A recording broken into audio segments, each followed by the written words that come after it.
ప్రజలందరికీ సంక్షేమ పథకాలు అందేలా రాష్ట్రంలో వైఎస్సార్ పాలన రావాలంటే కేవలం జగన్మోహన్ రెడ్డితోనే సాధ్యమంటున్నారు కుత్బుల్లాపూర్ ఎమ్మెల్యే కూన శ్రీశైలం గౌడ్. తన నియోజకవర్గ ప్రజల ఒత్తిడి, కార్యకర్తల కోరిక ప్రకారం ఈ నెల 6వ తేదీన వైఎస్సార్ కాంగ్రెస్ పార్టీలో చేరనున్నట్టు ఆయన తెలిపారు. వైఎస్ విజయమ్మ ఆధ్వర్యంలో వైఎస్సార్ ఆశీస్సులతో ఆ పార్టీలో చేరనున్నట్టు శ్రీశైలం గౌడ్ ప్రకటించారు.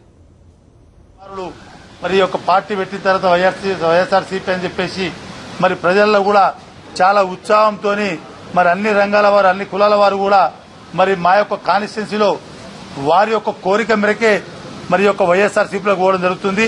మరి వైఎస్ఆర్సీపీ గౌరవ అధ్యక్షురాలు విజయమ్మ గారి నాయకత్వంలో వైఎస్ఆర్సీపీలోకి చేరడం జరుగుతుంది. నాతో పాటు మరి వేలాది మంది కార్యకర్తలు కుత్బుల్లాపూర్ కాన్స్టిట్యున్సీలో మరి ఈ యొక్క వైఎస్ఆర్సీపీలోకి చేరడానికి బహిరంగ సభ కుత్బుల్లాపూర్ మున్సిపల్ గ్రౌండ్ లో 6 తారీఖు సోమవారం 5 గంటలకు ఏర్పాటు చేయడం జరిగింది.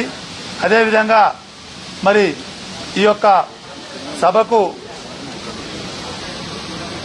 కుత్బుల్లాపూర్ కాన్స్టిట్యున్సీకి సంబంధించిన ప్రజానీకము, అన్ని సంఘాల వారు కూడా రావడం జరుగుతుంది.